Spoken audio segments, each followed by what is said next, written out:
ప్రార్థన. మహాపరిశుద్ధుడమైన తండ్రి, నీకు కృతజ్ఞతాస్తుతులు చెల్లిస్తున్నాను నాయనా.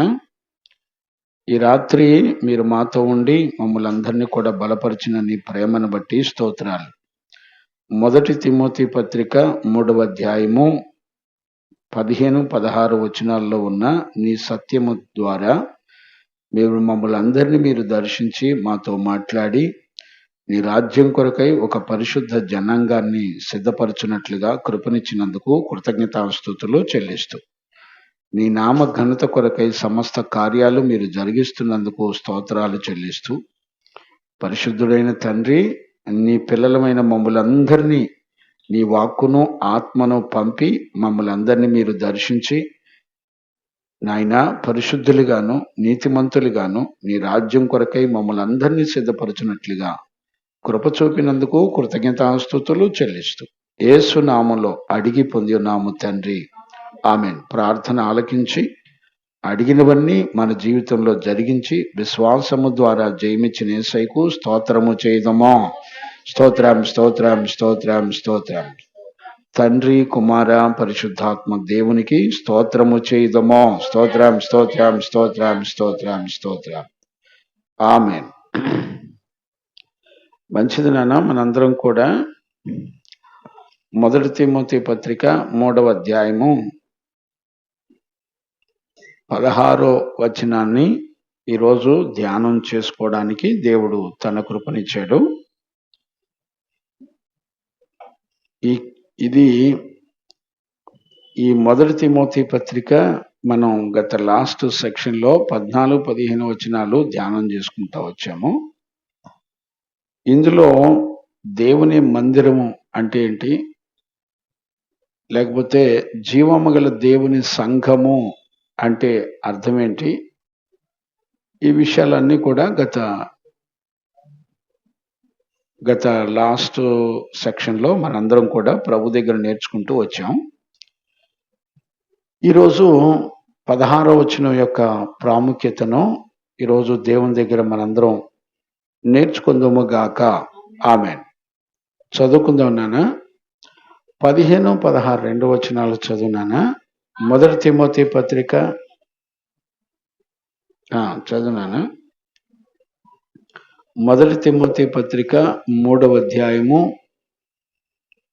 15-16 వచనాలు ఒకసారి నేను జ్ఞాపకం చేస్తాను. అయినను నేను ఆలస్యము చేసిన ఎడల దేవుని మందిరములో, చూడండి, దేవుని మందిరములో అనగా జీవము గల దేవుని సంఘములో, చూడండి, మందిరం అన్న జీవము గల దేవుని సంఘము అన్న రెండిటి అర్థాలు ఒకటే. జనులు ఎలాగూ ప్రవర్తింపవలెనో, ఈ జీవము గల దేవుని మందిరంలో జనులందరూ కూడా ఎలాగో ప్రవర్తింపవలెనో అది నీకు తెలియవలెనని సంగతులను నీకు వ్రాయుచున్నాను. ఈ సంగతులన్నీ కూడా మీకు రాస్తున్నాను. అంటే సంఘము ఇక్కడ చూడండి, మందిరం అన్నా దేవుని జీవము గల సంఘం అన్నా ఒకటే. అంతేకాకుండా ఆ సంఘములో ఉన్నటువంటి చేర్చబడిన దేవుని పిల్లల యొక్క ప్రవర్తనలు ఇక్కడ మనందరం కూడా గమనించాలి. వారి ప్రవర్తనలు ఎలాగుండాలో సంఘమునకు రాయటాన్ని మనం చూడొచ్చు. కంటిన్యూ చేయనా. ఆ సంఘము సత్యమునకు స్తంభమును. ఇప్పుడు చూడండి, 15వ వచనం ముగింపులోకి వచ్చేపాటికి దేవుని సంఘం అంట సత్యమునకు స్తంభమును ఆధారమునై ఉన్నది. చూడండి, సత్యమునకు స్తంభము, రెండవది ఆధారమై ఉన్నది అని రాయబడి ఉంది. ఈ విషయాలన్నీ కూడా లాస్ట్ సెక్షన్లో మనం చదువుకున్నాం. అంటే దేవుని సంఘము ఒక సత్యముగా కనపడాలని, ఆ సత్యము అనేది సంఘానికి ఒక పిల్లర్ లాగా, లేకపోతే దాని మీద ఆధారపడి ఉండేదిలాగా ఉంటది అని దేవుని యొక్క వాక్యం చెప్తుంది. ఇప్పుడు చూడండి, సంఘంలో చేర్చబడిన పిల్లలను మనందరం కూడా చూసినప్పుడు మనకి ఏం అర్థం కావాలంటే దేవుని సత్యము మనలో నుంచి కనపడాలి. ఈ సత్యం అంతా కూడా ఎలాగుంటుందంటే, సత్యము అనగా క్రీస్తు, లేకపోతే సత్యం అనగా వాక్యము. ఈ వాక్యము సంఘములో చేర్చబడిన దేవుని ప్రజలలో కనబడుతూ ఉండాలి. అప్పుడు ఈ సత్యమునికి సంబంధించిన ఒక పిల్లర్ వలె మనం ఉన్నప్పుడు, ఈ పిల్లరు మీదే ఆధారపడి సత్యము ఉంటది. సత్యము ఆ పిల్లర్ మీద ఎలా ఆధారపడి ఉంటుందో, మనందరం కూడా సత్యమునకు ఒక పిల్లర్ వలె, మనల్ని చూస్తే సత్యము ఇతరులు చూచున్నట్లుగా ఉండాలి. ఈ సత్యము అనేది ఈ పిల్లర్ మీదే ఆధారపడి నిలబడి ఉంటది. అంటే ఒక బిల్డింగు పునాది మీద కట్టబడి, క్రీస్తు అనే బండ మీద కట్టబడి, అది ఒక పిల్లర్ వలె, ఆ బిల్డింగ్ అంతా ఒక పిల్లర్ మీద ఆధారపడి ఎలా నిలబడుతుందో, అది కొన్ని సంవత్సరాలు తరతరాల ప్రజలకు కనబడే విధంగా ఎలా ఉంటుందో, ఈ రోజున సత్యమునకు మనందరం కూడా ఒక పిల్లర్ వలె రాబోయే తరాలకి మన జీవితం ఒక పిల్లర్ వలె ఆధారంగా ఉండాలి. అందుకని దానికి పునాది ఎక్కడ పడాలంటే క్రీస్తు అనే బండ మీద పడాలి. క్రీస్తు అనే బండ మీద పడినప్పుడు ఆ పిల్లరు ఆ సత్యమునకు ఆధారంగా ఉంటుంది. ఇప్పుడు మనలను మనం విమర్శించుకోగలిగితే చాలా బాగుంటుంది. మనం సత్యమునకు ఆధారంగా మన రాబోయే తరాల వాళ్ళకు కూడా ఆదర్శంగా, చిన్నలకి, పెద్దలకి, యవనస్తులకి, అనేకులకి ఆధారంగా ఉండగలుగుతున్నామా? ఇది చాలా ప్రాముఖ్యమైంది. ఈ మాటలు చెప్తూ, సత్యమునకు స్తంభము సంఘం ఎప్పుడు కూడా, ఆ సంఘము సత్యమునకు స్తంభమును ఆధారమై ఉన్నది అని చెప్పిన తర్వాత, ఆధారానికి సంబంధించినటువంటి వివరాలు ఎక్కడిచ్చాడంటే 16వ వచనంలో ఇచ్చాడు. అంటే 15వ వచనం ముగింపు యొక్క విషయాలన్నీ కూడా నీకెక్కడ కనపడతాయి అనంటే 16వ వచనంలో కనపడతాయి. సత్యమునకు సంఘము స్తంభముగా ఆధారమై ఉంది అంటే దాని వివరణ అంతా ఎక్కడుందంటే 16వ వచనంలో ఉంది. ఇక్కడ అపోస్తలుడైన పౌలు ఈ 16వ వచనంలో దేని గురించి రాశాడో ఇక్కడ మనం చూడాలి. చదవండి, ఆ 16వ వచనం కూడా చదవండి నాన్న. నిరాక్షేపముగా. ఇప్పుడు చూడండి, నిరాక్షేపము అనే మాటకు అర్థం ఏంటో మనకు తెలియాలి. దైవ భక్తిని గూర్చిన మర్మము గొప్పదై ఉన్నది. చూడండి, దైవ భక్తిని గూర్చినటువంటి మర్మము చాలా గొప్పది అని రాయబడింది. ఇప్పుడు ఈ సత్యమునకు మూల స్తంభమైనటువంటి ఆధారమై ఉన్నటువంటి సంఘమును గురించి, ఆ సత్యమునకు ఆధారం ఏంటి అని అంటే దాని వివరణలన్నీ కూడా ఇక్కడ 16వ వచనంలో చెప్పడం జరిగింది. అందులో ప్రారంభపు మాట ఏం చెప్తున్నాడంటే నిరాక్షేపముగా అని ప్రారంభించడాన్ని మనం చూడొచ్చు. దైవ భక్తిని గురించినటువంటి మర్మము గొప్పదై ఉంది అని చెప్తుంది. ఇప్పుడు ఈ వచనం అర్థం గనుక మనం చేసుకోకపోతే కింద 6 లైన్లో రాశాడు.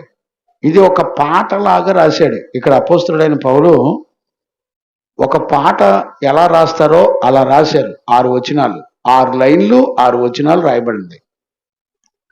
కీర్తనల్లో గనక పాటలు, దేవుని ఆరాధించే పాట ఎలా రాస్తారో అపోస్తలుడైన పౌలు ఈ 3వ అధ్యాయం 1 తిమోతి 3:16 వచనం కూడా ఒక పాటలాగా రాశాడు.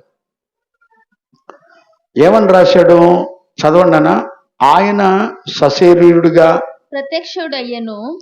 ప్రత్యక్షుడయ్యను ఆత్మ విషయమున నీతిపరుడని చూడండి, ఇదొక లైను. రెండవ లైను, ఆత్మ విషయమైన నీతిపరుడని తీర్పు నొందెను. ఇది రెండవ లైను. మూడవ లైను, దేవదూతలకు కనబడెను. నాలుగవది రక్షకుడని ప్రకటింపబడెను, జనముల యందు ప్రకటింపబడెను. లోకమందు నమ్మబడెను. ఐదవది లోకమందు నమ్మబడెను. ఆరోహణుడై తేజమయుడయ్యెను. ఆరోహణుడై తేజోమయుడయ్యను అని 6 వచనాలు 6 లైన్లో రాశాడండి. అంటే ఇది ఒక కీర్తనలాగా రాశాడు. ఇది పాడుకొని దేవుని స్తుతించవచ్చు. అంటే దీన్ని ఒక పాటలాగా రాసినట్టుగా మనకు కనపడుతుంది. ఈ పాట యొక్క భావం అర్థం అంతా కూడా మనం గ్రహించుకోగలిగితే ఇక్కడ మనకు ఒక స్పష్టత మనకు అర్థమైంది. ఏంటిది?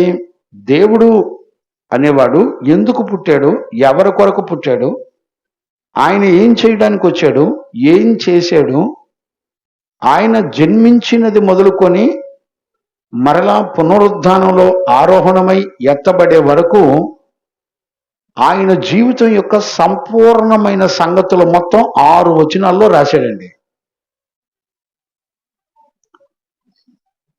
ఈ రోజున మనం దీన్ని గ్రహించుకోవడానికి ప్రాముఖ్యంగా మనకేం తెలియాలంటే ఫస్ట్ లైన్ తెలియాలి. ఏంటిది? నిరాక్షేపముగా దైవ భక్తిని గూర్చినటువంటి మర్మము గొప్పది అని రాశాడు.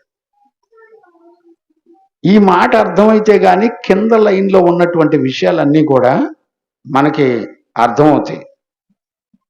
ఏంటిది? చూడండి, 16వ వచనం మొదటి వచనం చదువునానా? 16వ వచనం, నిరాక్షేపముగా దైవ భక్తిని గూర్చిన మర్మము గొప్పదై, దైవ భక్తిని గూర్చినటువంటి మర్మము గొప్పదై ఉంది అని రాయబడి. ఇప్పుడు నిరాక్షేపముగా అనే మాటకు అర్థం ఏంటి చెప్పండి? నిరాక్షేపముగా అంటే అందరూ అంగీకరించదగిన, ఎలాంటి అభ్యంతరాలు లేకుండా ఉన్నటువంటి విషయము.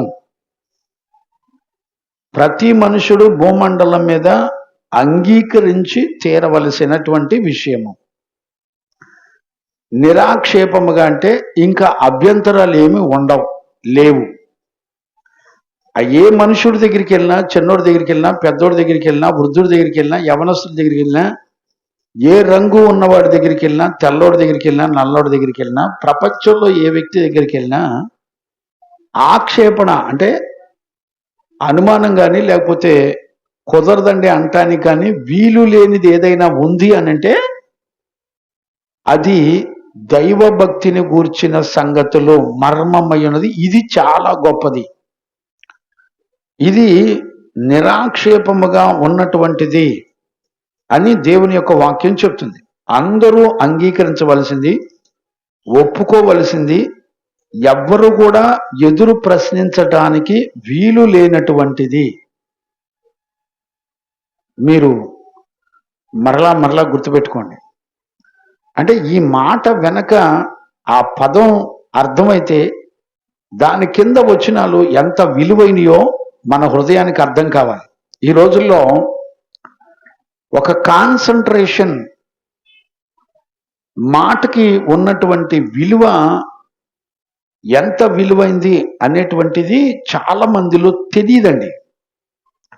మరి ప్రాముఖ్యంగా దేవుని మాటకు ఉన్నటువంటి విలువ ఎవరు కూడా జ్ఞాపకం తెచ్చుకోరు.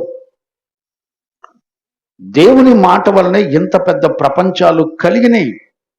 ఆయన మాటకున్న సామర్థ్యం జీవము కలిగింది. ఎవరు కూడా గ్రహించలేని స్థితిలో ఉంటున్నారు. ఈరోజు అదే మాటను నిరాక్షేపముగా అంటే అందరూ అంగీకరించవలసిందే, ఒప్పుకోవలసిందే, ఎవరు కూడా ఎదురు ప్రశ్నించడానికి వీలు లేనటువంటి మాట ఏదైనా ఉంది అనంటే ఇప్పుడు మనం చదవబోయేది ఏంటిది? దైవ భక్తిని గూర్చినటువంటి మర్మము అని రాసి. దేవునికి మహిమ కలుగునుగాక. ఈ రోజుల్లో మనకి ఈ విషయాలు చాలా స్పష్టంగా అర్థం కావాలి. ఈ దైవ భక్తిని గూర్చినటువంటి సంగతులన్నీ కూడా మనకి ఎలా తెలిసినాయి అంటే ఒక సువార్త ద్వారా మనకు తెలిసింది. ఇప్పుడు ఈ విషయాన్ని గురించి మొదటి తిమోతి పత్రికలోనే మనం ఆల్రెడీ 1:15లో మనం చూడొచ్చు.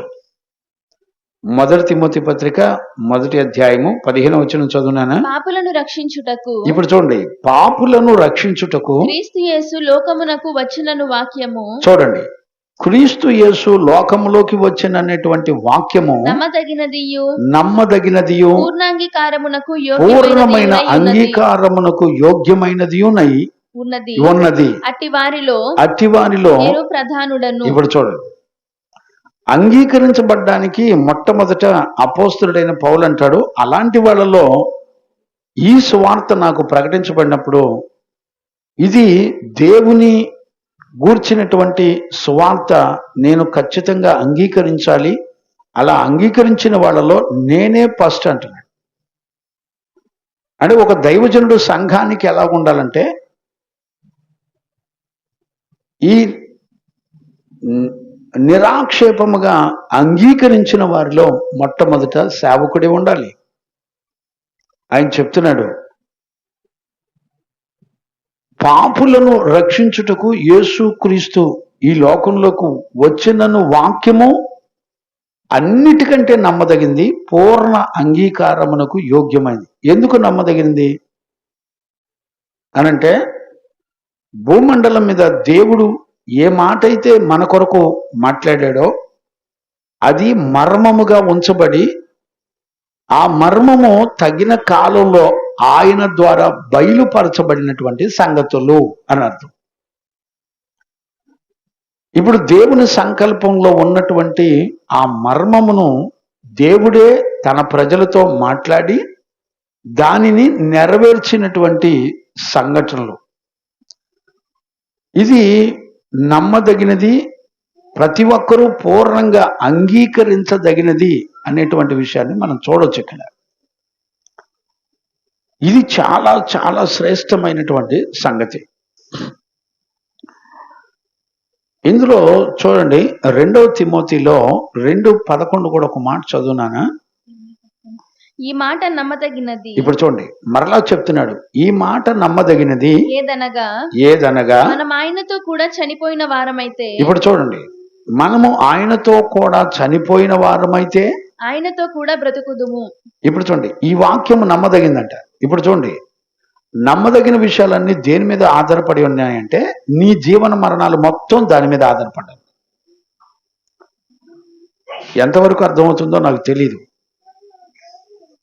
ఇప్పుడు నువ్వు జీవించి ఉండాలన్నా, నువ్వు మరణించాలన్నా, అంటే నువ్వు బతికుండాలన్నా, నువ్వు చనిపోవాలన్నా, దాని వెనక కారణం ఏదైనా ఉందంటే అది ఏది అంటే నమ్మదగిన దేవుని యొక్క వాక్యం. ఇప్పుడు ఆ వాక్యం బట్టే నువ్వు బ్రతుకుంటావు, ఆ వాక్యాన్ని బట్టే నువ్వు సజీవంగా ఉంటావు అని దేవుని వాక్యం చెప్తుంది. అంటే నీకు ఈ వాక్యము ఎంత నమ్మదగిందంటే, నీ ప్రాణాత్మ దేహ శరీరాలను రక్షించుటకు శక్తి కలిగినటువంటి వాక్యము. ఈ మాట నమ్మదగింది, ప్యూర్. ఇందులో కల్తీ ఏం లేదండి, సంపూర్ణమైంది. యాకోబులో కూడా అదే చెప్తాడు. ఈ మాటను మీరు విశ్వసించి లోబడగలిగితే మీలో నాటబడిన ఆత్మను రక్షించుటకు ఈ వాక్యము శక్తి కలిగిన వాక్కు అంటాడు. దీనికి శక్తి ఉందట. ఈ రోజుల్లో చాలా మంది బ్రతుకు తెరువు కోసం ఏదేదో ప్రయాసపడి బ్రతుకుతున్నారు. నీ జీవానికి సంబంధించి, నీ ఆత్మ ప్రాణాత్మ శరీరాలు రక్షణకు సంబంధించినటువంటి ఆధారం నమ్మదగినది ఏదైనా సంపూర్ణమైనది ఉందంటే అది దేవుని యొక్క మాట. ఇప్పుడు దీనికి సంబంధించినటువంటి భక్తి, ఇది ఒక మర్మము, ఇది చాలా గొప్పది అని చెప్పాడు. ఎన్నింటికంటే గొప్పది? నీ ప్రాణాన్ని కాపాడే వాటిల్లో అన్నిటికంటే గొప్పది. అంటే మరి ఎలా ఆలోచించగలుగుతావు, ఎలా అర్థం చేసుకుంటావు? ఇంత గొప్పది, ఇంత శ్రేష్టమైంది అన్నప్పుడు దీనిని నువ్వు సంపాదించుకున్నావా? నీకు అర్థమైందా? ఈ మాటలో ఉన్న జీవాన్ని నువ్వు గ్రహించి, నమ్మి, విశ్వసించి, ఇదంతా దేవుని యొక్క ఈ భక్తి మొత్తం మర్మమై ఉన్న దానిని దేవుడు గొప్పదిగా చేసి ఈ రోజున అందులో మనలను పాలిభాగస్తులుగా చేశాడనే విషయాన్ని నమ్మేవాళ్ళు ఎంతమంది ఉంటారంటావు? ఏం లేదండి, దురద చెవులు కలిగి ప్రజలు మాకన్నీ తెలుసులేవయ్యా, ఏం చెప్తాం? ఒక వచనం వెనక దేవుని ఆలోచనలు ఏమున్నాయో ఆలోచించడానికి తీరిక ఎక్కడుంది? ప్రపంచానికి రాకడ దగ్గరికి వచ్చేస్తుందని జీవగ్రంథం సూచనలన్నీ చెప్తుంటే, ఓ ఇప్పుడెక్కడ రాకడ వస్తుంది రండి, నిదానంగా మారొచ్చులేని వాళ్ళు బొచ్చెడు మంది ఉన్నారు. సమయం దొరికితే దేనికొక దానికి ఖర్చు అవుతున్నాం తప్ప నీకు జీవమునిచ్చే వాక్యానికి మాత్రం నువ్వెన్నడూ ఖర్చు అవ్వడానికి ఆలోచన కూడా లేకుండా బ్రతికేస్తున్నారు. ఇప్పుడు ప్రార్థన చేసిన, మందిరానికి వెళ్ళినా, కానుకలు ఇచ్చినా, నువ్వేం చేసినా నీ శరీరంలో నీకేదో లాభం కలగాలన్నట్టుగా ప్రవర్తిస్తున్నావు అంతే. నీ నీ బ్రతుకు తెరువులో నువ్వు బ్రతికినంత కాలం సుఖభోగాల్లో బతకాలనే లాభం కోసం నువ్వు క్రీస్తుని వెంబడిస్తున్నావు తప్ప దైవభక్తి ఇది ఒక మర్మమని, ఇది దేవుడు నీ కొరకు ఏం చేశాడో ఇందులో తెలుస్తుందని, నువ్వు రాబోయే తరాలకి సత్యానికి స్తంభముగా నువ్వు ఉండాలని, ఇది అందరూ అంగీకరించదగినది, పూర్ణ అంగీకారము తెలపగలిగిందని నమ్మేవాడు ఎవరున్నారు చెప్పండి? నిన్ను చూస్తుంటే, సంఘములో చేర్చబడిన బిడ్డలను చూస్తుంటే సత్యమునకు స్తంభాలుగా సత్యము నీ మీద ఆధారపడి ఉంది. రాబోయే తరాలకి సత్యము తెలియాలంటే నీ జీవితం ద్వారానే అది తెలుస్తుంది. సత్యానికి నీ జీవితమే ఒక ఆధారం అని దేవుడు చెప్తుంటే, ఈ రోజున మన పిల్లల్ని కానీ మనల్ని కానీ చూస్తే గర్విష్ఠులనో లోకాశలు ఉన్నాయనో నేనేమి అనలేకపోతున్నానండి. కొన్ని మాటలు నేనేమి అనలేక నోరు మూసుకొని బాధపడుతున్నాను. పిల్లలే తండ్రిని చంపే కాలాలు, చంపుతూ ఏమని చెప్తారో తెలిసిన, మేము దేవునికి సేవ చేస్తున్నామని చెప్పే రకాలు. యోహాను సువార్త 16వ అధ్యాయంలో మొదటి వచనాల్లో, 1, 2, 3 వచనాల్లో రాయబడింది ఆ మాటలో. యేసు ప్రభు స్వయంగా చెప్పాడు, నిన్ను చంపుతూ మేము దేవునికి సేవ చేస్తున్నామనే కాలాలు వచ్చేసింది.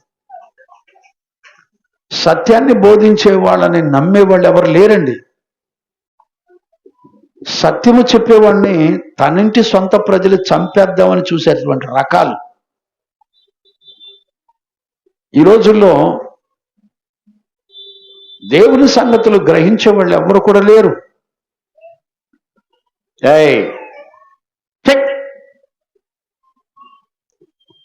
గ్రహించే వాళ్ళు ఎవరు లేరు. అందుకనే ఎంత శ్రేష్టమైన మాట్లాడి చూడండి, ఎందుకు సంపూర్ణమైనది దైవభక్తి అంటే అర్థం ఏంటంటే, మనం దేవుని యందు విశ్వాసం ఉంచి ఆయన కన్నుల ఎదుట మన జీవితాన్ని మొత్తాన్ని ఆయన కన్నుల ఎదుట కనబడే విధంగా పెట్టుకొని ఆయన్ని వెంబడిస్తూ ఆయన ఏ జీవితం చేయమన్నాడో ఆ జీవితాన్ని చేసేదే, ఆయనను సంతోషపెట్టేదే దైవభక్తి అని అంటారు. ఇదొక మర్మమై ఉంది, ఇది చాలా గొప్పది అని రాయబడి ఉందండి. ఎందుకు రాయబడి ఉంది అని అంటే, ఇక్కడ చూడండి నాన్న, 2వ అధ్యాయంలో, మొదటి తిమోతి పత్రిక 2వ అధ్యాయం మొదటి వచనం చదువునానా. మొదటి తిమోతి పత్రిక 2వ అధ్యాయం మొదటి వచనం. మనము సంపూర్ణ భక్తియు. ఇప్పుడు చూడండి, భక్తి అనేది ఒక సంపూర్ణతకు సంబంధించింది. అంటే అర్థం ఏంటి? సంపూర్ణత అంటే అర్థం ఏంటి? సంపూర్ణుడు అయిన వాడు ఎవరున్నారంటే దేవుడు ఒక్కడే సంపూర్ణుడు.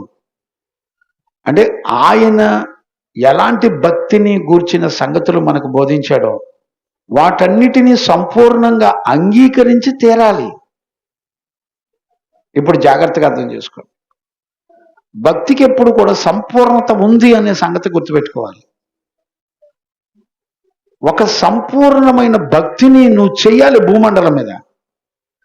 ఏదో నాకు అనుకూలంగా ఉంది కదని నీకు నచ్చినంత వరకు భక్తి చేసి పరలోకి వెళ్ళిపోదాం అంటే కుదరదు. భక్తికి ఎప్పుడు కూడా ఒక సంపూర్ణత ఉంది. అంటే అర్థం ఏంటంటే నీ జీవితంలో నువ్వు పుట్టిన దగ్గర నుంచి చనిపోయే వరకు నీ జీవితం మొత్తం దేవుని గురించినటువంటి సంగతుల్లోనే నువ్వు నీ భక్తిని సంపూర్ణం చేయబడుతుంది. 10 రోజులు ఒకలాగా, నెల రోజులు ఒకలాగా, 1 సంవత్సరం ఒకలాగా, 10 సంవత్సరాలు ఒకలాగా బతికి నాకు భక్తి అంతా తెలుసు, నేను భక్తి చేశాను, చనిపోతే పరలోకం, ఇదంతా డ్రామా ఆర్టిస్టులు చేసే పని, డ్రామా కంపెనీ వాళ్ళు చేసే భక్తి ఇది. దైవ భక్తిని గురించి మాట్లాడుతున్నప్పుడల్లా ఒక సంపూర్ణమైంది, అది మర్మమైంది అని దేవుని యొక్క వాక్యం చెప్పడంలో ఉద్దేశాన్ని మనం గమనించాలి. అంటే బై బర్త్ మరణం. అందుకనే ఈ భక్తికి సంబంధించినటువంటిది దేవుడు ఏమంటాడంటే నువ్వు పుట్టిన దగ్గర నుంచి చనిపోయే వరకు అన్ని విషయాల్లో నమ్మదగింది ఏదైనా ఉంది అంటే క్రీస్తుని గురించినటువంటి దైవ భక్తి. దేవునికి మహిమ కలుగునుగాక. ఇక్కడే 2వ అధ్యాయం 10వ వచనంలో కూడా చూడనా, అక్కడే దైవభక్తి గలవారమని చెప్పుకొను స్త్రీలకు. ఇప్పుడు చూడండి, దైవభక్తి కలిగినటువంటి వారము అని చెప్పుకునే స్త్రీలకు అన్నాడు. ఇప్పుడు చూడండి, తగినట్లుగా సత్క్రియల చేత తమను తాము అలంకరించుకొనవలెను. ఇప్పుడు భక్తిని గురించి మాట్లాడేటప్పుడు ప్రత్యేకంగా స్త్రీలను గురించి మాట్లాడడాన్ని కూడా మనం చూడొచ్చు లేఖనాలు. మరి ఎంతవరకు అర్థమైందో నాకు తెలీదు. ఇక్కడే 1 తిమోతి పత్రిక 4:7 కూడా చూడనా, అపవిత్రములైన ముసలమ్మ ముచ్చట్లను విసర్జించి దైవభక్తి విషయములో నీకు నీవే సాధకము చేసుకొనుము. దైవభక్తి విషయంలో నీకు నువ్వే సాధన చేయటం అంటే ఏంటి? రోజు ప్రాక్టీస్ చేయాలి. భక్తిని గురించినటువంటి సంగతిలో ప్రాక్టీస్ చేయటం అంటే ఏంటి? భక్తిని గురించినటువంటి విషయాలు ప్రకటించాలి, భక్తిని గురించినటువంటి విషయాలు నేర్చుకోవాలి, భక్తిని గురించినటువంటి విషయాలు, అందులో ఉన్న జీవితం, ప్రార్థన, బైబిల్ ధ్యానం, ప్రార్థించటం, ఇతరులకు సువార్త చెప్పడం, ఇది అందరూ కూడా నమ్మదగిందని ప్రకటించడం, ఇవన్నీ ఉండాలి అండి. ఉన్నాయండి ఇప్పుడు మన దగ్గర. ఇందుకు అడ్డగించేది ఏంటో తెలిసిన ముసలమ్మ ముచ్చట్లు అని రాశాడు. దైవ భక్తిని అడ్డగించేది ముసలమ్మ ముచ్చట్లు. ముఖ్యంగా ఆడోళ్ళు ముచ్చట్లు పట్టుకుంటే ఇక వాళ్ళ జీవితం తెల్లారిపోయినట్టే ఉంటది. ఇక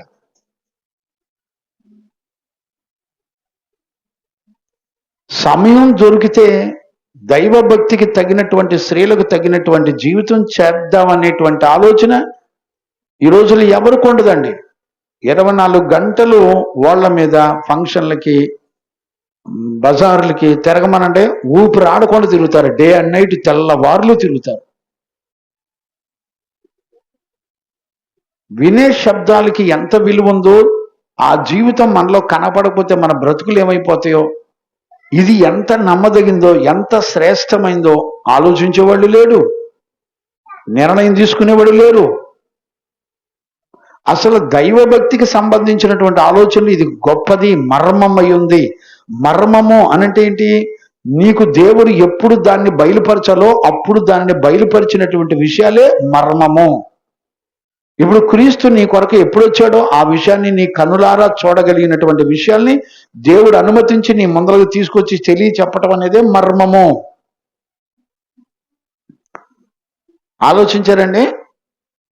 ఇది చాలా గొప్పది అని చెప్తున్నాడు. ఏమోనండి, చదువునా 4:8 వచనం కూడా కంటిన్యూ చేయలేకపోతే. శరీర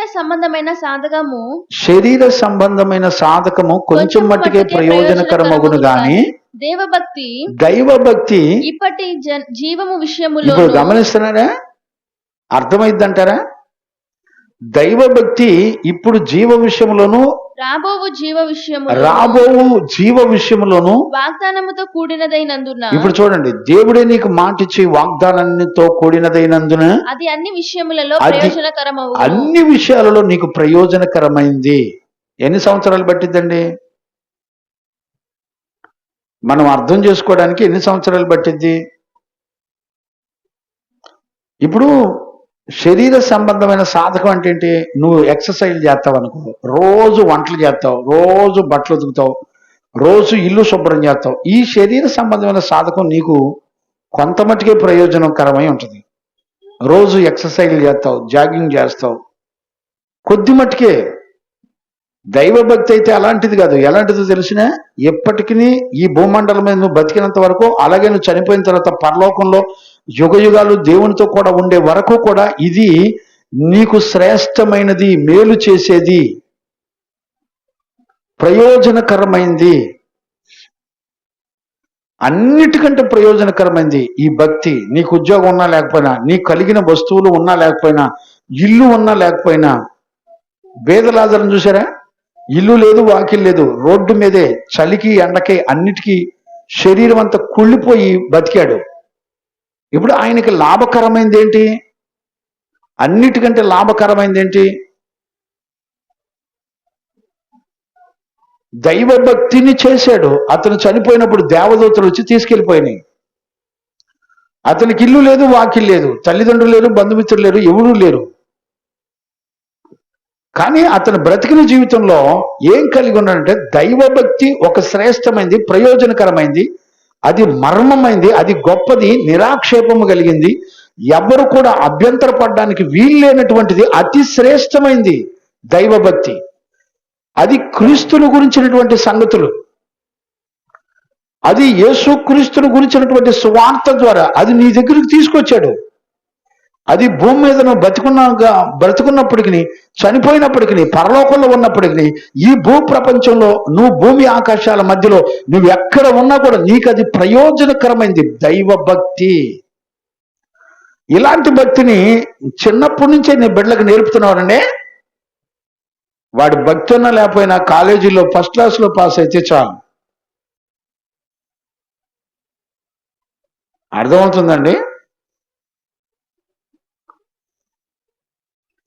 ఇది నీకు ప్రయోజనకరమైంది, దేవుడు చెప్పే ప్రయోజనకరమైంది, గొప్పది, శ్రేష్టమైంది, నిరాక్షేపం లేనటువంటిది. దానిని నువ్వు నీ పిల్లలు అంగీకరించారంటే ఎంతవరకు అంగీకరించారు తెలుసా నీకు? నీ కొరకు నీ దేవుడు ఏం చేశాడు నీకు తెలుసా? ఆయన నీ కొరకు ఎలాంటి కార్యాలు చేశాడో, ఈ దైవభక్తి వెనక దేవుడు నీ కొరకు చేసిన కార్యాలు తెలుసండి నీకు, నీ పిల్లలకి, నీ భర్తకి. నీకేదన్నా శ్రమ వస్తే పోయి తాయిత్తులు కట్టుకొని తిరిగే నీ బ్రతుకి నీ దేవుడు ఎవరో తెలుసా నీకు? ఏమి లేదండి, బరి తెగించి తిరుగుతున్నారు అంతే. ఇప్పుడు నీకు మందిరం అంటే నీకేం తెలుసు అంటే, వెళ్ళటం, 2 పాటలు పాడడం, ఆరాధించడం, కానుకలు ఇవ్వటం, ప్రార్థన చేయించుకోవటం, రావటం అనుకుంటున్నారు. దేవుడు అలా అంటల్లా. ఈ భక్తి, ఇప్పుడు నువ్వు చేసే భక్తి ఎంత శ్రేష్టమైందంటే, నీ జీవితం మొత్తానికి, ఇప్పుడు బతికుండగా చనిపోయిన తర్వాత నువ్వు పరలోకంలోకి వెళ్ళిన తర్వాత యుగ యుగాలు కూడా నీకు ప్రయోజనకరమైనది ఏదైనా ఉందంటే, ఈ భూమండలం మీద నువ్వు బ్రతికుండగా నువ్వు నేర్చుకునేటువంటి భక్తే, నువ్వు అంగీకరించేటువంటి భక్తే. ఈరోజు నువ్వు ఏ భక్తిని నువ్వు అంగీకరించావు? దేవుడు నేర్పిన భక్తిని నువ్వు, నీ పిల్లలు, నీ భర్త ఏం అంగీకరించేది చెప్పు? భర్త వస్తే భార్య రాదు, భార్య వస్తే భర్త రాదు. కుటుంబంలో అసలు ఎవడికెవడో లెక్కలేదు. ఎవడికి వాడే దేవుని విషయాలంటే, భక్తి అంటే నటిస్తున్నారు అంతే. వాక్యం విన్న తర్వాత నటించే జీవితంలో బ్రతుకుతున్నారు తప్ప వేరొక దానిలో బ్రతకట్లేదండి. బిడ్డలారా, ఈరోజు రాత్రి దేవుని యొక్క వాక్యాన్ని ఖచ్చితంగా మీరు గుర్తుపట్టాలి. దైవభక్తికి ఉన్నటువంటి మర్మము, నిరాక్షేపమైనటువంటి దైవభక్తిని గురించినటువంటి మర్మం, ఇది చాలా గొప్పది. అందులో దేని గురించి చెప్పబడిందంటే, అందులో చెప్పబడిన విషయాలు దేని గురించి చెప్పబడ్డాయి తెలిసినా? ఇప్పుడు మొదటి వచనంలోకి వచ్చేయండి. అంటే నేను ఇంకా చాలా విషయాలు చూపించాలి, మీరు చదవండి. ఇక్కడే 1 తిమోతి పత్రిక 5:4 కూడా చదవచ్చు. టకటక చదువునాను, ఊరికే ఆ మాటల జ్ఞాపకం చేయాలని అనిపిస్తుంది. అయితే ఏ విధవరాలికైనను ఏ విధవరాలికైనను పిల్లలు గాని ఆ, మనవులు గాని ఉండిన ఉండిన ఎడల వీరు మొదట తమ ఇంటి వారి ఎడల భక్తి కనపరచుటకును ఆ, తమ తల్లిదండ్రులకు ప్రత్యుపకారము చేయుటకును నేర్చుకొనవలెను. ఇది చూసారా దేవుని దృష్టికి. నాన్న కుమారి తల్లి మ్యూట్ లో పెట్టండి నాన్న.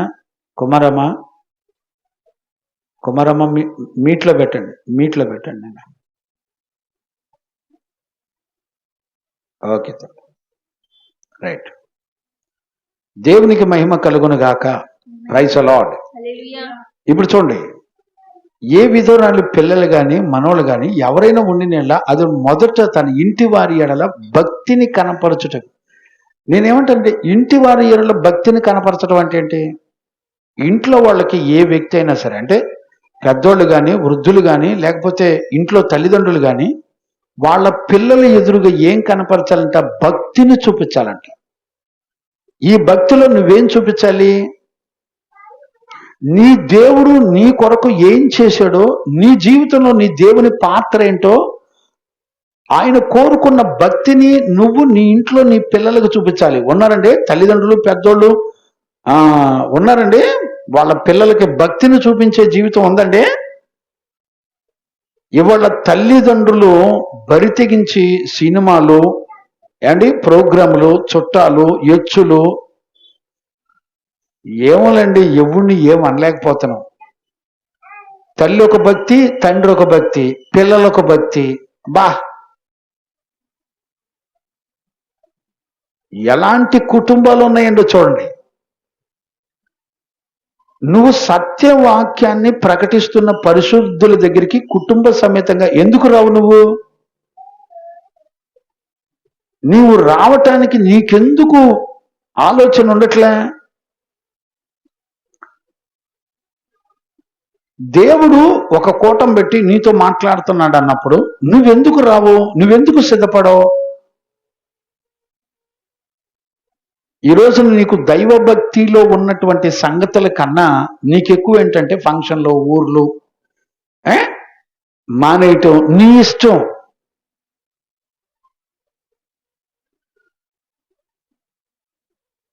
చదువునానా అక్కడే 6:3 కూడా చదువునానా.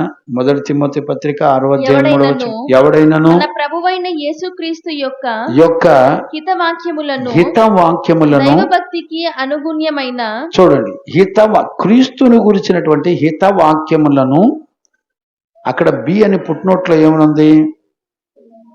ఆరోగ్యకరమైన వాక్యం. చూడండి, వాక్యము నీకు ఆరోగ్యము క్షేమము ఇస్తుందని నమ్ముతారండి? చదువులే నాన్న, ఎందుకులే. హితవాక్యమును దైవభక్తికి అనుగుణమైన బోధను అంగీకరింపక భిన్నమైన బోధనలను ఉపదేశించిన ఎడల వాడు ఏమీ ఎరగక తర్కములను గూర్చి వాగ్వాదములను గూర్చి వ్యర్థముగా ప్రయాసపడుతూ గర్వాంధుడైపోయి వీటి మూలముగా అసూయ కలహము దురను, చూసారా? అసూయ కలహాలు దురను మానములను చెడిపోయిన మనసు కలిగి సత్యహీనులై దైవభక్తి లాభసాధకం అనుకును మనుషులకు వ్యర్థమైన వాదనలు కలుగుతున్నాయి. చూసారండి, దైవభక్తి మంచి లాభం అంట. భక్తి చేస్తే వ్యాపారాలు చేసుకోవచ్చు, అభివృద్ధి చెందుతాయి. దైవభక్తి ఉంటే డబ్బులు సంపాదించుకోవటం, చరస్థిరాస్తులు సంపాదించుకోవటం, ఆస్తులు సంపాదించుకోవటం, పిల్లల పేర్ల మీద ఫిక్స్డ్ డిపాజిట్లు చేయటం, ఇవ్వండి సేవలో పాస్టర్లు చేసే పనులు. దైవభక్తిని ఎట మార్చుకున్నానంటే లాభసాధకంగా మార్చారు. ఎవడైనా భక్తి చేస్తే పాస్టర్ గారు ప్రార్థన చేస్తే వాళ్ళ వ్యాపారాలన్నీ వర్ధిల్లాలి, వాళ్ళ చేతి పనులన్నీ లాభం రావాలి. ఎట్ట మార్చేశారంటే గుడికి వెళ్తే లాభం అంతే, గుడికి వెళ్తే కాపాడబడతావు, గుడికి వెళ్తే నువ్వు క్షేమంగా ఉంటావు, నీకు అన్ని కలిసి వస్తాయి, నీ పిల్లలకి మంచి సంబంధాలు కుదురుతాయి, నీ పిల్లలు అందరూ ఫస్ట్ క్లాస్లో పాస్ అయ్యి చక్కగా మంచి ఉద్యోగాలు చేస్తారు. వీటి కోసం అండి మన ప్రయాస అంతా. వీటి కోసం ఉన్నాయి ఈ రోజున సంఘాలు, పెళ్లిళ్ళు పేరయ్యలాగా తిరగటం. ఇవన్నీ తప్పంటలేదండి. ముందల దైవభక్తిని వ్యాపారంగా మార్చేశారు. పెళ్లి రోజులు, పుట్టినరోజులు, దినాలు. ఇక వీళ్ళ పనంతా ఏంటంటే పుట్టినరోజు కోటాలు, పెళ్లి రోజుల కోటాలు, ఈ కోటాలతోనే సరిపోయింది.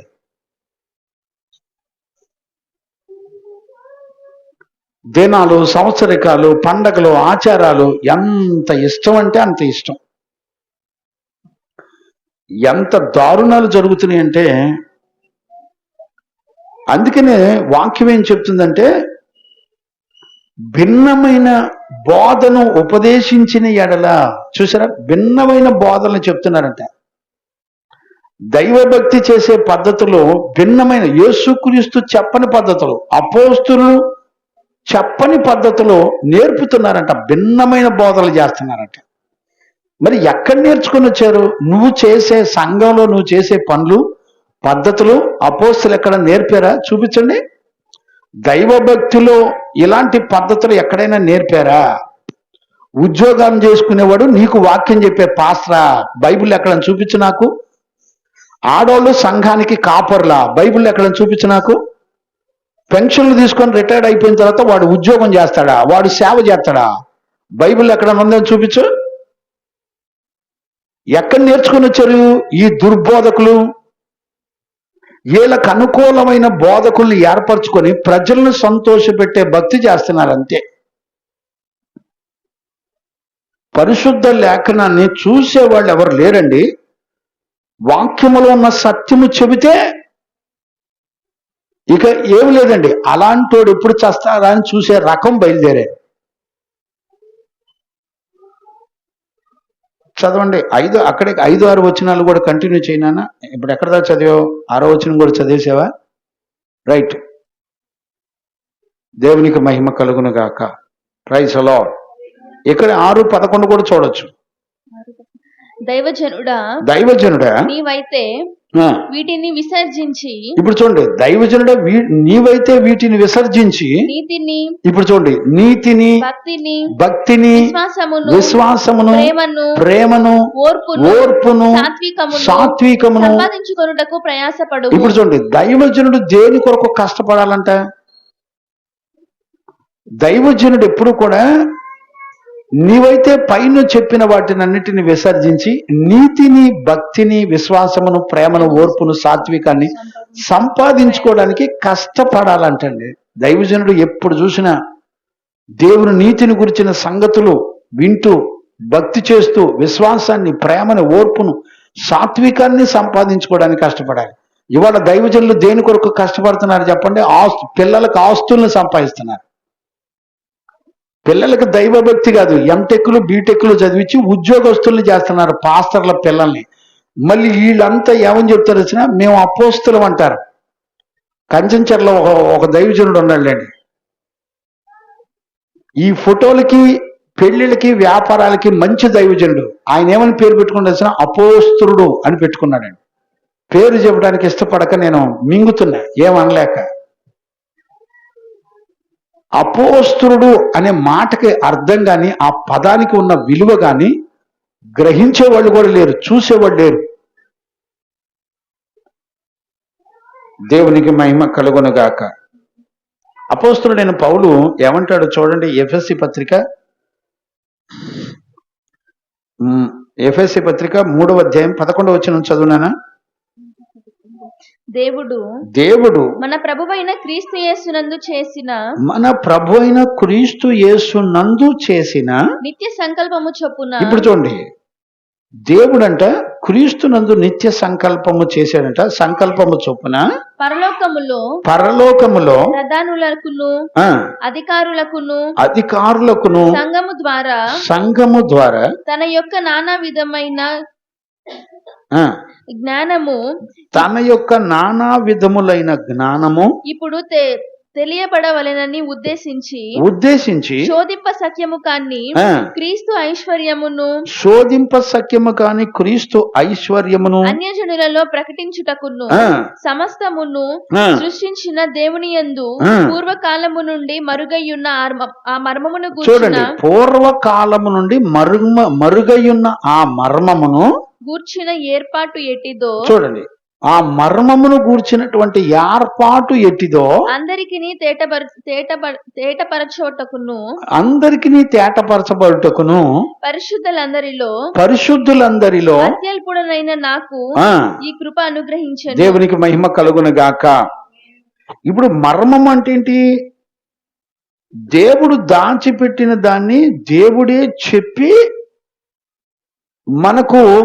మన పట్ల ఆయనకున్న సంపూర్ణమైన ఉద్దేశాన్ని ఒక మర్మంగా పెట్టి దాన్ని అవసరమైనప్పుడు ఆయనే దానిని మన మధ్యలో ప్రత్యక్షపరచబడటం అనేదే మర్మము.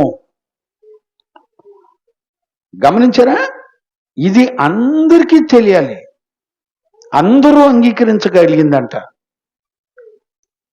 అందుకనే ఈ మర్మము 1 కొరింథీ 2:10 ఏమంటంటే, దేవుని ఆత్మ ఈ మర్మమును గురించి బయలుపరిచెను అని అంటాడు.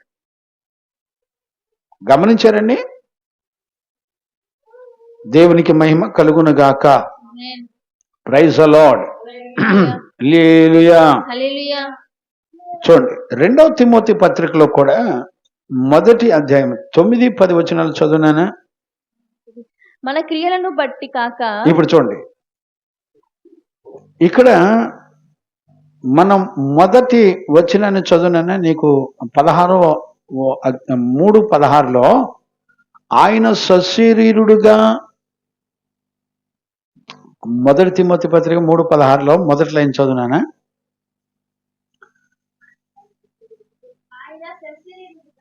ఆయన సశరీరుడుగా ప్రత్యక్షుడయ్యను, ఆత్మ విషయమున నీతిపరుడని తీర్పును.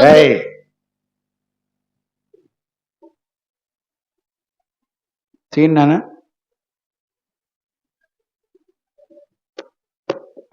చదువునానా? ఆయన సశరీరుడుగా ప్రత్యక్షమాయను. ఆత్మ విషయమున. గమనించారా? ఆయన సజీవుడుగా, క్షమించండి, ఆయన సశరీరుడుగా ప్రత్యక్షమాయను. ఎందుకు ప్రత్యక్షమయ్యాడు? ఆయన శరీరాన్ని ధరించుకొని దైవత్వమును మహిమను విడిచిపెట్టి, తన మహిమను విడిచిపెట్టి శరీరాన్ని ధరించుకొని ఎందుకు మన మధ్యలోకి వచ్చాడు? కారణం ఏంటి? చూడండి, 2వ తిమోతిలో 1:9-10 వచనాలు చదువునానా? 2వ తిమోతి పుస్తకం 1వ అధ్యాయము 9-10 వచనాలు చదువునానా? మన క్రియలను బట్టి కాక, మన క్రియలను బట్టి కాకుండా తన స్వకీయ సంకల్పమును బట్టి. ఇప్పుడు చూడండి, తనకున్నటువంటి స్వకీయ సంకల్పమును బట్టి అనాది కాలములోనే క్రీస్తు యేసునందు మనకు అనుగ్రహింపబడినది క్రీస్తు యేసును మన రక్షకుని ప్రత్యక్షత వలన. చూడండి, క్రీస్తు యేసు అను మన రక్షకుని యొక్క ప్రత్యక్షత వలన బయలుపరచబడినదియునైనా తన కృపను బట్టి మనలను రక్షించి పరిశుద్ధమైన పిలుపుతో ఆయన మనలను పిలిచెను. చాలు, అర్థమైందండి? ఆయన శరీరాన్ని ధరించుకొని మన మధ్యలోకి వచ్చి ఎందుకు? మనలను రక్షించడానికి, మనలను తన పరిశుద్ధత ద్వారా ఆయన జీవాన్ని మనకు అనుగ్రహించడానికి ఆయన మన కొరకు ప్రత్యక్షమయ్యాడు. ఏమండి? ఎంతవరకు మనం గుర్తుపట్టగలుగుతాం చెప్పండి? ఇదంతా ఎవరి సంకల్పం అంట? ఈ మర్మమును గురించినటువంటి దైవభక్తి అంతా దేని కొరకు? నువ్వు రక్షించబడ్డానికి, నువ్వు పరిశుద్ధుడిగా దేవుని ఎదుట నిలబడ్డానికి. ఇది నీకు ప్రయోజనకరమైంది, ఇది నీకు ఆశీర్వాదకరమైంది. ఇది నువ్వు భూమండలం మీద బతుకున్నా చనిపోయిన తర్వాత అయినా నిన్ను రక్షించి నీ ఆత్మ నిత్య జీవానికి నడిపించేది ఇది. ఈ రోజున గుర్తుపట్టగలుగుతున్నారా? ఈ భక్తి దేనికి సంబంధించింది? నువ్వెందుకు రావాలి? నియమకోటానికి ఎందుకు రావాలి? సంఘ సహవాసం నువ్వెందుకు చేయాలి? నీకెందుకు ఒక దైవజనుడు ఉండాలి? ఈ క్రమాలన్నీ దేనికి? ఆయన ద్వారా ఆయన సంకల్పము అనాదిలో నీ కొరకు ఆయన సంకల్పించిన సంకల్పము యేసుక్రీస్తు ద్వారా ఆయన గురించినటువంటి సువార్తలో ఆయన సంకల్పం అంతా కూడా దాచబడి ఉంది. ఆయన శరీరాన్ని ధరించుకోవడం, ఆయన నీ కొరకు రావటం, నీ కొరకు తన ప్రాణం పెట్టడం, నిన్ను రక్షించడం, నీకు నిత్య జీవాన్ని ఇవ్వటం, ఆయన తన పరిశుద్ధత నీకివ్వడం, ఆయన తన పరిశుద్ధత ద్వారా మనకు నిత్య జీవాన్ని ఇవ్వటం, ఇవన్నీ కూడా దేవుడు సంకల్పించాడు నీ కొరకు నా కొరకు. అందుకని ఈ మర్మము, ఈ భక్తి చాలా గొప్పది అని రాశాడు. ఇది మనకి ప్రయోజనకరమైంది అని రాశాడు. ఇప్పుడు మనకేమర్థమవుతుంది అంటే ఈ 16వ వచనంలో ఎలాంటి సంపూర్ణమైన సంగతుల గురించి అపోస్తలుడైన పౌలు ఎంత స్పష్టంగా మాట్లాడుతున్నాడు చూడండి. నాకు ఈ 3వ అధ్యాయం ముగింపుకు వచ్చేపాటికి నేను చాలా ఆశ్చర్యపోయానండి ఈ మాట ధ్యానం చేస్తున్నప్పుడు. దేవుని సంకల్పాన్ని ఎంత స్పష్టంగా చూడొచ్చు అంటే ఇదే మాట యోహాను సువార్తలో కూడా మనం చూడొచ్చు. 1:14 చదువునానా? ఆయన శరీరధారి అయి, ఆ వాక్యము శరీరధారి అయి కృపా సత్య సంపూర్ణుడిగా మన మధ్యలో నివసించెను. తండ్రి వలన కలిగిన అద్వితీయ కుమారుని మహిమ వలె మనము ఆయన మహిమను కనుగొంటిమి. ఇప్పుడు చూడండి, దేవుని కుమారుని యొక్క మహిమను కనుగొంటిమి. కంటిన్యూ చేయనా? యోహాను ఆయనను గూర్చి సాక్ష్యం ఇచ్చుచు 18వ వచనం చదువులేకపోతే ఎవడును ఎప్పుడును దేవుని చూడలేదు గాని తండ్రి రొమ్ముననున్న అద్వితీయ కుమారుడే, తండ్రి రొమ్మునున్నటువంటి అద్వితీయ కుమారుడే ఆయనను బయలుపరచెను. ఇప్పుడు చూడండి, తండ్రిని సంపూర్ణంగా బయలుపరిచింది ఎవరు? చూపించింది ఎవరు? దేవుని ఎవరు ఎప్పుడు చూడలేదు, కానీ ఆయన్ని ప్రత్యక్షపరిచి చూపించింది ఎవరు? క్రీస్తు. ఇప్పుడు ఆయన మన గురించినటువంటి తండ్రికి ఉన్నటువంటి ఆలోచన అంతా యేసు క్రీస్తు ద్వారా, అంటే ఆయన గురించినటువంటి సువార్త ద్వారా నీకేమనుగ్రహించబడింది? ఆయన సశరీరుడిగా మన మధ్యలోకి వచ్చి మన మరణాన్ని, శాపాన్ని, పాపాన్ని, దానికి వచ్చేటువంటి ఉగ్రత, ఆ పాపానికి చెల్లించవలసిన మరణం అనే వెల ఎవరు పొంది మనకు విడుదలిచ్చారు అనంటే ఆ పాపానికి వచ్చినటువంటి మరణం యొక్క శిక్ష ఆయన భరించి మనకు విడుదలిచ్చాడు. దీని గురించినటువంటి భక్తి ఒక మర్మమయుండి గొప్పది, ప్రయోజనకరమైనది, శ్రేష్టమైనది. అది భూమి మీద పరలోకంలో 2 చోట్ల ఎక్కడ చూసినా యుగయుగాలు నిన్ను కాపాడగలిగింది అదే. దానిని నమ్మటానికి నీకేంటి బాధ? నటించడం ఎందుకు? వాక్యం విని నటించి నాశనం అవటం ఎందుకండి? వాక్యం విన్నావు, నమ్మి వెంబడించు. ఏ వాక్యము నిన్ను దర్శించి మాట్లాడుతుంది, నిన్ను బలపరుస్తుంది? ఈ రోజున ఎంత దారుణమైన బ్రతుకులు బ్రతుకుతున్నారంటే, ఒక్క నిమిషంలో దేవుడు కనికరించు అంటే కనికరించి మనల్ని క్షమించి పరలోకం తీసుకెళ్ళిపోతాడని బాగా భ్రమపడి బ్రతుకుతున్నారండి. మీకా గ్రంథంలో దేవుని ప్రజలను దేవుడు తీర్పులు ఎలా తీరుస్తున్నాడో నేను చూపిస్తున్నాను. మీకా గ్రంథంలో ఎంత స్పష్టంగా దేవుని తీర్పులు దేవుని ప్రజల మీదకి ఎలా దిగొస్తున్నాయో మన పితరుల జీవితాన్ని మాదిరిగా దేవుడు చూపిస్తున్నాడు. మన పితరులు మన జీవితంలో ఒక మాదిరి అని దేవుని యొక్క వాక్యం స్పష్టంగా చెప్తుంది. మనకు బుద్ధి చెప్పడానికి మన పితరులను మాదిరిగా దేవుడు ఉంచాడు అనే సంగతి దేవుని యొక్క లేఖనాలు ఖచ్చితంగా చెప్తున్నాయి. నమ్మేవాడెవడు లేడు. దేవునికి మహిమ కలుగునుగాక. 2వ లైన్ చదువునానా? 1 తిమోతి పత్రిక 3వ అధ్యాయం 16వ వచనంలో 2వ లైన్ చదువునానా? ఆత్మ విషయమున, ఇప్పుడు చూడండి, ఆత్మ విషయమున నీతిపరుడని తీర్పు. ఆత్మ విషయం అంటే ఏంటి? ఆ మాటకు అర్థం ఏంటి? ఆత్మ విషయం అంటే ఆయన ఆత్మ, లేకపోతే తండ్రి ఆత్మ, యేసుక్రీస్తు నడిపించేది ఆత్మ. ఏ ఆత్మని మనం ఎలా గుర్తుపడతాం? ఆత్మ విషయమైన ఆయన నీతిపరుడని తీర్పు పొందాడంట. ఏమర్థమైంది మనకి?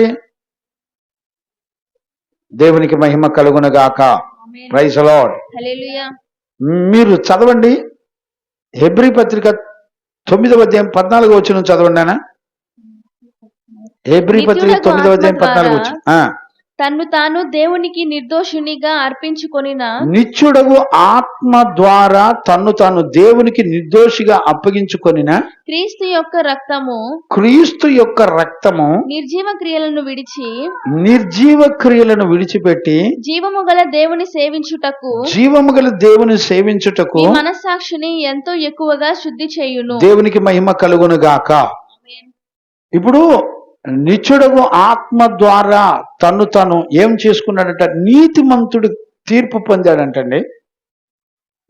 యేసు ప్రభు జీవితంలో ఆత్మ లేని రోజు ఏదైనా ఉందా? ఆయన పుట్టినప్పుడు పరిశుద్ధాత్మలో ఉన్నారు, అవునా? ఆయన సేవ చేసేటప్పుడు, ఆయన బాప్తీసం తీసుకున్నప్పుడు పరిశుద్ధాత్మను పొందాడు. ఆయన సేవ చేసేటప్పుడు 40 రోజులు ఫాస్టింగ్ ప్రేయర్లో ఉన్నప్పుడు ఆయనకు మరి దేవదూతలు వచ్చి ఆత్మ ద్వారా అరణ్యానికి కొనిపోబడ్డాడు. ఆయన ఆత్మ లేకుండా ఆయన ఎక్కడ జీవించాడు చెప్పండి? ఏ సందర్భం ఉందో చెప్పండి? ఆయన ఒలివల కొండలో శిలువ మరణానికి ముందల కూడా ఆయన ఆత్మ ఆయనను నడిపించినటువంటి జీవితాన్ని కూడా మనం చూడవచ్చు. ఎక్కడ చూసినా దేవుని ఆత్మ చేత ఆయన నీతిమంతుడిగా తీర్చబడ్డాడు. ఎందుకని? నీతిమంతుడైన వాడే పాపిని క్షమించగలడు, పాపిని రక్షించగలిగినటువంటి వాడు నీతిమంతుడే. మనిషిలో ఉన్న నీతి పాపిలో ఉన్న పాపాన్ని సహించుకొని ఓర్చుకొని క్షమించిందండి. ఒక పాపి రక్షించబడాలంటే నీతిమంతుడై ఉండాలి. దేవుని ఆత్మ వలన అతడు నీతిమంతుడిగా తీర్చబడాలి. చూసారండి? అందుకని నిత్యుడుగా ఆత్మ ద్వారా ఆయన నిర్దోషిగా చేయబడ్డాడు, అంటే ఆయన నీతిమంతుడిగా చేయబడ్డాడు. ఇప్పుడు చూడండి, మొదటి యోహాను పత్రిక 2వ అధ్యాయం 10వ వచనంలో, 2వ అధ్యాయం 1వ వచనంలో చూడండి. నా చిన్న పిల్లలారా మీరు పాపము చేయకుండుటకై మీకు ఈ సంగతులు నేను రాస్తున్నాను. ఎవడైనను పాపము చేసిన ఎడల నీతిమంతుడైన యేసుక్రీస్తు అనేటువంటి ఉత్తరవాది తండ్రి దగ్గర మనకున్నాడు. చూడండి, నీలో పాపం ఉందా? నీ పాపాన్ని తీసివేయడానికి నీతిమంతుడు కావాలి. నీ కుటుంబంలో నీ భర్తకి, నీ భార్యకి, నీ కుటుంబానికి, నీ పిల్లలకి, ఎవరికైనా సరే వాళ్ళు రక్షించబడి వాళ్ళ పాపం నుండి విడిపించబడాలంటే నీతి కావాలి. ఒక నీతిమంతుడు కావాలి. ఎంతవరకు నమ్ముతున్నారు? ఒక నీతిమంతుడు ఉన్నాడండి, అడ్డుపడుతున్నాడా నీకు? ఆ నీతిమంతుడు ఎవరు? ఆత్మ ద్వారా ఆయన ఏం చేయబడ్డాడు అనంటే ఆయన తీర్పులో నీతిమంతుడుగా నిలబడ్డాడు, పాపం లేనివాడుగా నిలబడ్డాడు. పాపం లేనివాడు మన కొరకు పాపంగా మార్చబడ్డాడు. దేవుని యొక్క వాక్యం స్పష్టంగా చెప్తుంది. చూడండి నాన్న, 3వ లైన్ చదువునానా, నాకు సమయం లేదు. 3వ లైన్ చదువునానా. దేవతలకు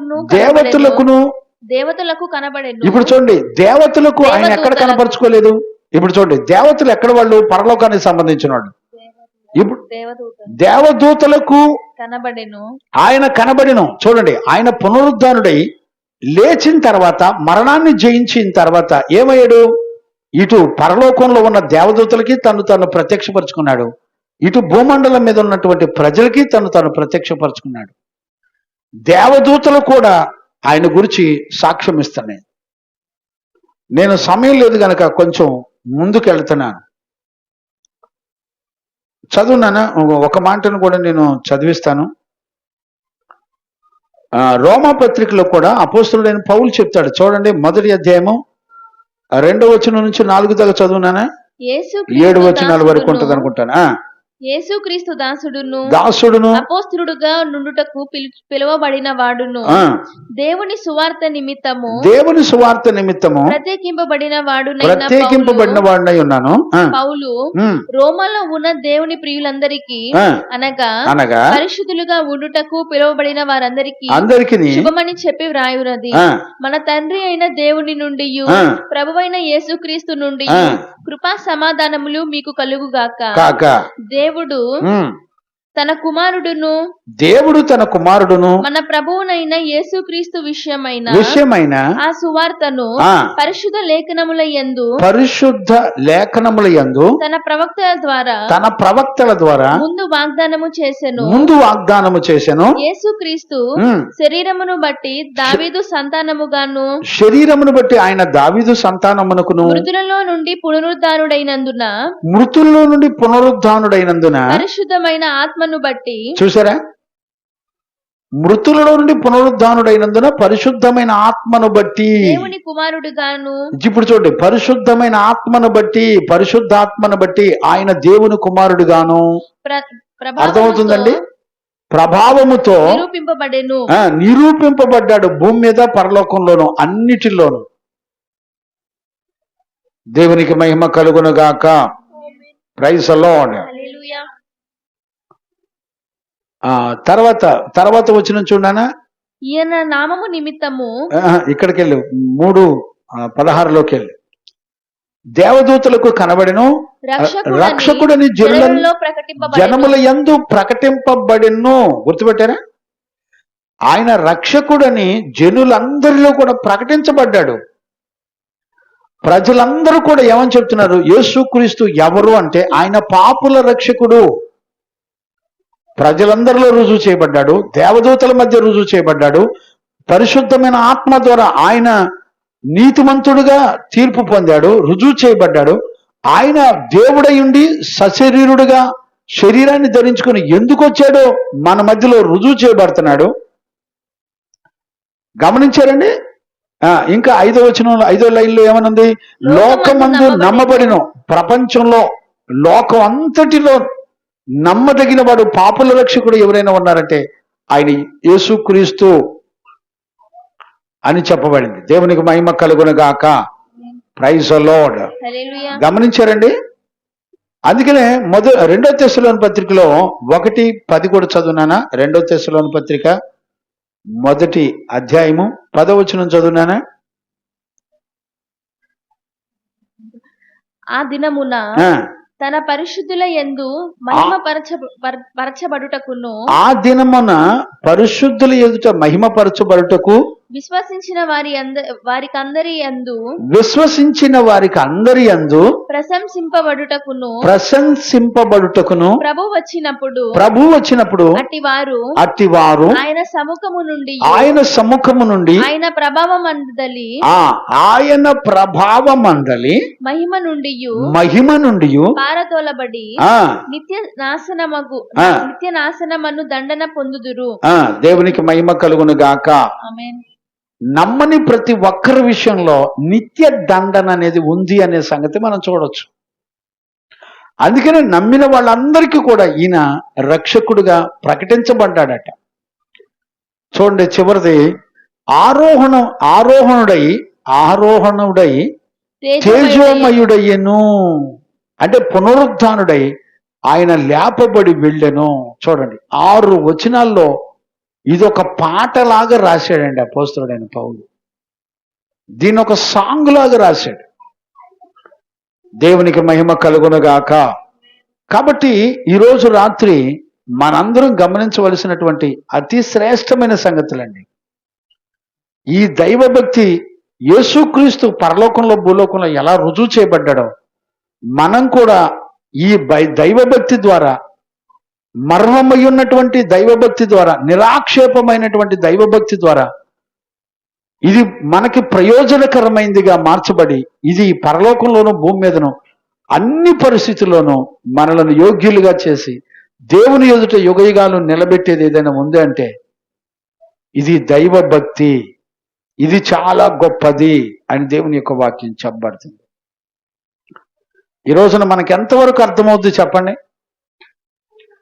ఈరోజు రాత్రి ఈ వాక్యాన్ని బట్టి ఆయన పుట్టిన దగ్గర నుంచి చనిపోయే వరకు 6 వచనాల్లో సంపూర్ణంగా రాసి పెట్టేశాడండి అపోస్తలుడైన పౌలు. ఈ స్థిర నిశ్చయత మనందరి హృదయాల్లో ఖచ్చితంగా ఉండి తీరాలి.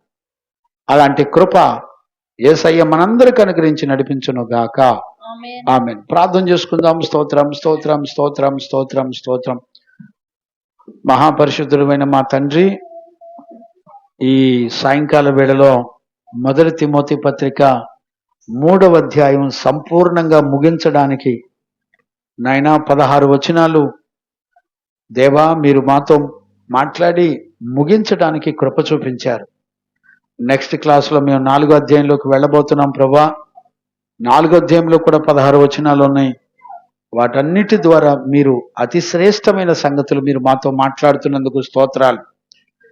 నీ బిడ్డలమైన మమ్మల్ని అందరినీ 3 అధ్యాయాలు ధ్యానించుకోవడానికి, వచనం వెంబడి వచనం ధ్యానించుకోవడానికి నాయనా మా ఎడలో కృప చూపించి మీరు మాట్లాడుతూ వచ్చారు. ఈ సంగతులన్నీ మేము ధ్యానించుకున్నప్పుడల్లా మీరు మాట్లాడిన విషయాలన్నీ తలపోసుకోవడానికి కృపనిచ్చి నీ మహిమ గల రాకడ కొరకు సిద్ధపడినట్లుగా కృపనిచ్చినందుకు కృతజ్ఞతాస్తుతులు చెల్లిస్తూ యేసు నామములో అడిగి పొంది ఉన్నాము తండ్రి.